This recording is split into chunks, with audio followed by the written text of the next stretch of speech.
This is a reading from Dispatch International. Freedom of the press cannot be limited without being lost. For more uncensored news and opinion in Danish, Swedish, German and English, go to d-intl.com. That's d-intl.com.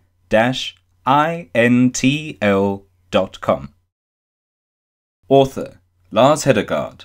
Title: The Immigration Industrial Complex Strikes Again. Published November 15, 2012. Summary: Swedish Prime Minister Fredrik Reinfeldt reveals his strategy. Mass immigration is a weapon in a political power struggle intended to ensure the ruling elite eternal control.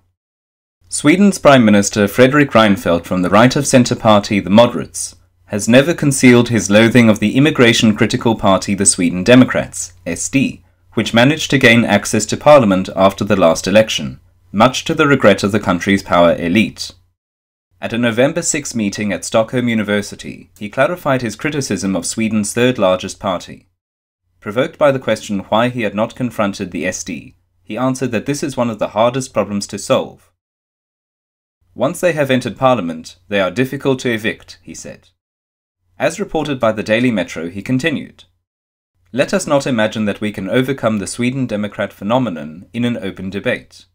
Fundamentally, we have to realize that there are social problems associated with integration and immigration, criminality, globalization, and the reorientation of Sweden, which we must solve. We must give people hope that these are problems that can be solved. That is what we are trying to do." According to Fredrik Reinfeldt, the SD's very existence is the beginning of the decline that we have already seen in other countries. That's why we must isolate them from influence. As an example, he mentioned that shortly after the parliamentary elections in September 2010, his government entered an agreement with the left-leaning environmentalist party concerning asylum and immigration policies.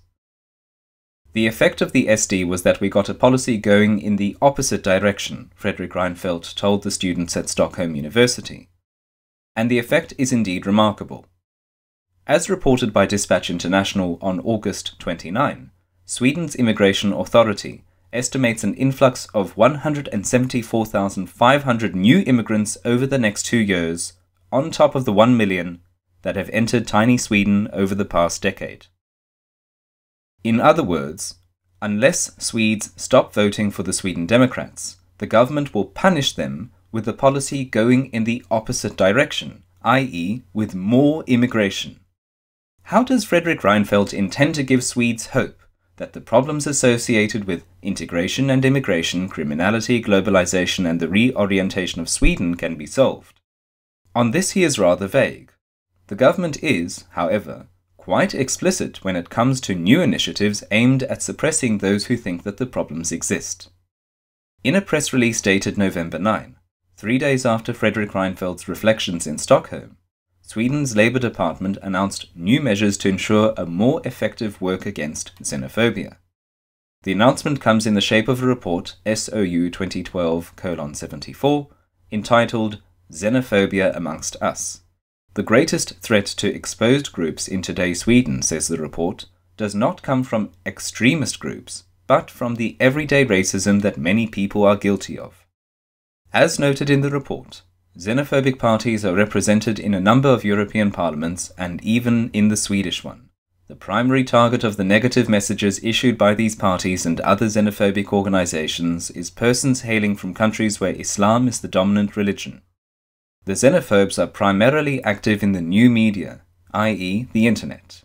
Something has to be done, and the report's chief author, Bengt Westerberg, proposes that millions be allocated to increase indoctrination in schools.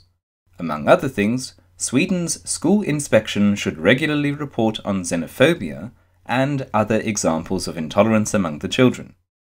Non-governmental organizations in charge of so-called anti-discrimination centers in every county should have at least one jurist on the payroll and be provided with state support for their activities.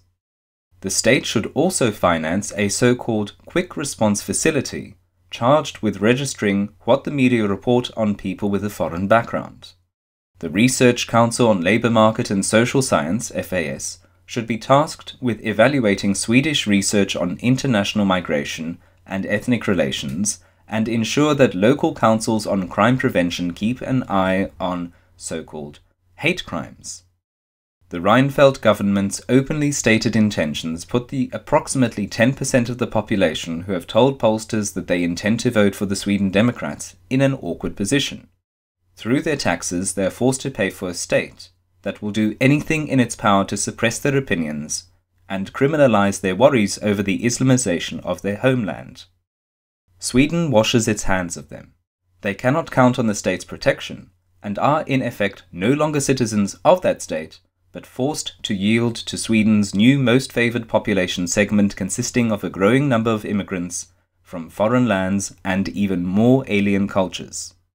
Strangely enough, Fredrik Reinfeldt has so far refrained from formulating the most obvious solution, which would be to ban the Sweden Democrats and put the party supporters in re-education camps. Similar measures have been adopted with a fair degree of success in other totalitarian states to which post-democratic Sweden can be compared. This radical solution to the xenophobia problem would, however, create unemployment among the thousands employed in one of the country's economic growth sectors, i.e., the immigration industrial complex, and whose task has been to swoop down on everyday racism.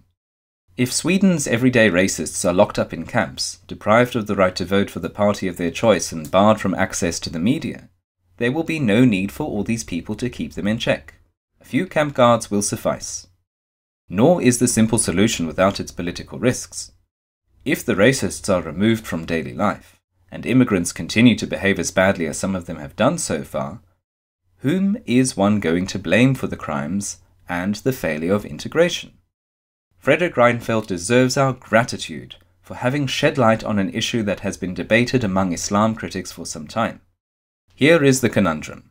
Has the massive immigration which Western governments have driven for decades been motivated by humanism and brotherly love? Or must one conclude that the mass importation of foreigners has been an instrument in a power political endeavor? Fredrik Reinfeldt's frank remarks in Stockholm would seem to confirm the latter assumption. They also strengthen the hypothesis that the consequences of mass immigration, ghettoization, crime, and social chaos have not been unintended, but the price which the power elite has been willing to let the population pay in order to keep themselves in power. Sweden's quick responders will be far from idle.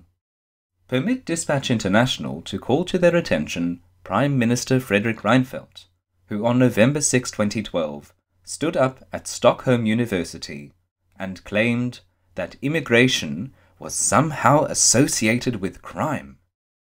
Can that really be legal? This is a reading from Dispatch International. Freedom of the press cannot be limited without being lost. For more uncensored news and opinion in Danish, Swedish, German and English, go to d-intl.com. That's d-intl.com.